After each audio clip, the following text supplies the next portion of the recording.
International break is nearly over. Leeds United are nearly returning to your screens. What else is returning to your screens? It's Ollie Ward back with some Leeds United news.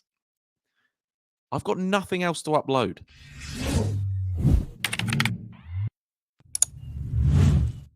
Hello, ladies and gentlemen. My name is Ollie Ward. Welcome back to the Ollie Ward channel. Hope you've all had a good Tuesday and you're ready for the latest Leeds United news. Seems weird saying that, doesn't it? Before we get into it, you guys know what to do. If you don't, well, then where have you been all my life? Get down there right now and smash a like. Let's try and smash 200 likes on this news video. Also, subscribe if you are new. We're on the road to 18,000 subscribers. We're nearly there, ladies and gentlemen. So if you are new, get down there and subscribe right now. I'm going to wait.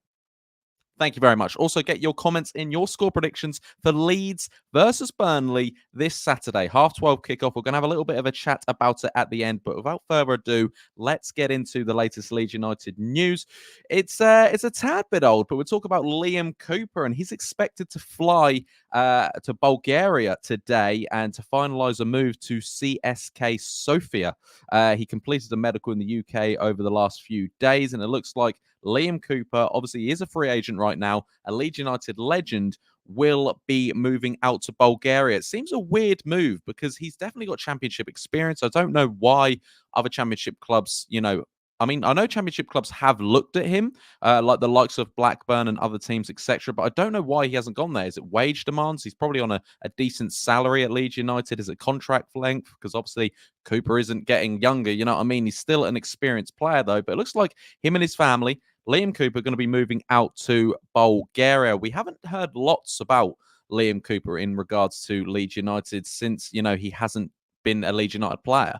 It's been a bit of a weird one. Obviously, he's a long-serving captain here at Leeds United. He's been here for over 10 years now.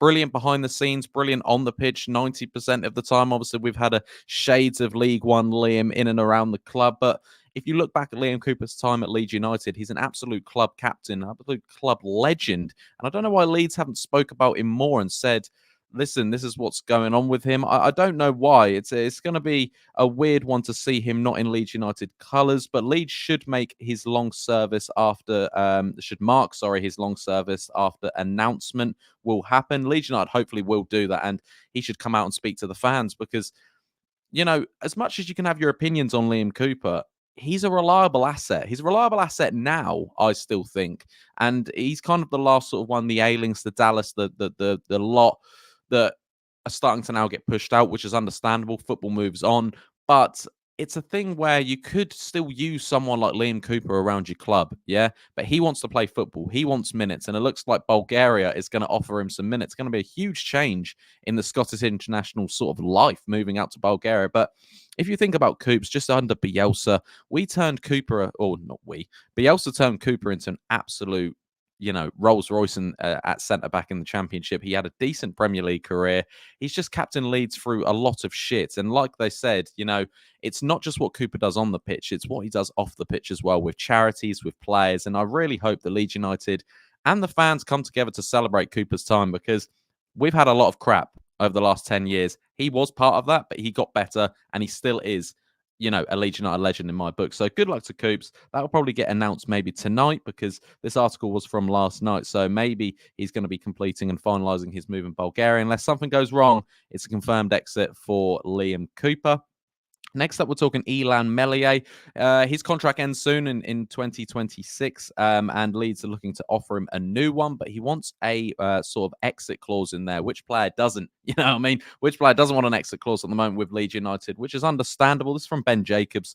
And it's a difficult one when they want to put their pen to paper for future, but then they want an exit clause, and it's understandable. If Leeds don't go up this time round, I don't think he signs a contract at all, but Leeds are looking to give Meslier a new contract, and it will be a thing. If Leeds United don't go up this season, which would be a failure by all accounts, by the way, Meslier will go. And has he earned it? Again, you can have these conversations, and actually, if you look at this plug. Ready? If you want to talk about Illan Meslier, go back a couple of videos ago. Me and Jer from Leeds United The View had a lovely chat about Illan Meslier. Have a little watch of that one, and we speak about him. But yeah, There we go. What a plug. Next up, we're talking Karl Darlow. Sticking with the goalkeepers, he made his Wales international debut the other night, and he was absolutely terrific. They won 2-1 against Montenegro, I believe. And yeah, really good performance by the Welsh goalkeeper. And making international debut quite late into your career as well. Obviously, he's played a handful of games for Leeds United, and he really hasn't, set the world alight. And Leeds United fans and myself, we have criticism over Illan Meslier and things like that. I think, and Meslier over the last few games, hasn't had much to do and he's kept clean sheets. So he will keep his starting place. And we know how much Daniel Farke loves Illan Meslier. But Karl Darlow, actually looking at it and what he done for Wales, is a decent backup. And if you actually look at that Wales team, it's pretty much Leeds. It's Karl Darlow, Ampadu, Joe Rodon, Connor Roberts obviously was Leeds. Dan James wasn't there, but he normally is. And yeah, we're just pretty much taking over that Welsh team. But yeah, Darlow had a ridiculously good game. Annoyingly, he did concede. He probably earned the clean sheet. He made a lovely double save and he had a brilliant debut. So is that a thing where you would maybe kind of chance Darlow to maybe give Meslier more pressure than we probably think as fans? We're probably thinking if Mellier's fit, he's going to be a starting goalkeeper. But who would you guys go for? Would you go for Meslier? Would you give Darlow a chance maybe if Meslier starts to have a bit of a wobble? But I don't know. I think Mellier's got his criticism. Darlow definitely has as well. But at this level, Karl Darlow is a good, experienced goalkeeper. He's done it for Hull. He's done it for Newcastle at this level. So there's still a decent goalkeeper in there. But yeah, just proud of him. Good on him. Well done. Next up, we're talking Angus Kinnear. He had some comments. He had a little fan sort of debate thing that he does each year when sort of the fan forum has some questions for him. And it's come out by Leeds Live today and all the other sort of sources that have said what he said in his discussion with fans. And he's going on the square ball soon, doing his annual square ball, saying he's basically come out and said, we didn't want to sell Rutter. Leeds United missed out on targets. All sort of the stuff we knew. And even if he's not being, sort of being 100% real with us, we understand what he's going to say, because he said about Rutter, we tried as best we can, but Rutter wanted to play Premier League football now. That's understandable. Probably Georgie did deserve it.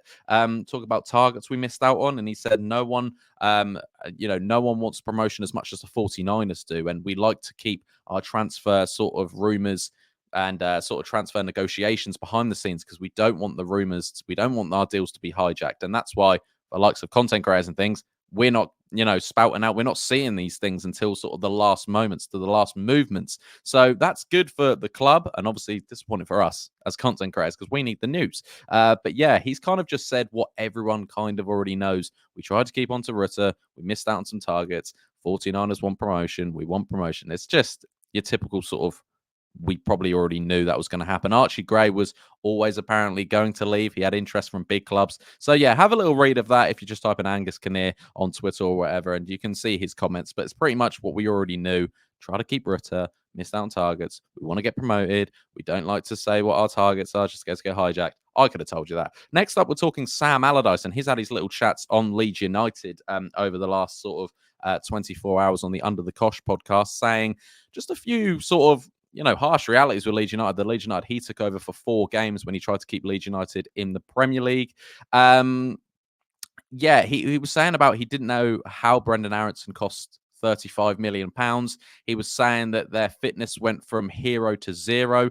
He's saying that Jesse Marsh and Javier Gracia ruined the players, ruined their ruined their spirit, ruined their fitness. And he said from what they were under Bielsa to what I took over with was the complete opposite, and they deserved to get relegated. He said, I would have maybe been able to keep this team up if they would have believed themselves, they could have stayed up if they weren't so fitnessly ruined. So Allardyce was quite honest about that sort of discussion, and he says that he hopes Leeds United obviously come back and return to the Premier League. But what do you guys think? Do you guys completely agree with that? Because I probably do. Looking at what that Leeds United side was, and how it was at the start of the season, top of the league, I think after 3 games, after just beating Chelsea to then losing and getting relegated, finishing 19th, and you're going through 3 managers, and Sam Allardyce is, taking over your club, and he's saying that how the hell's Aaronson 35 million? What has all happened to these fitness players? These players aren't good enough.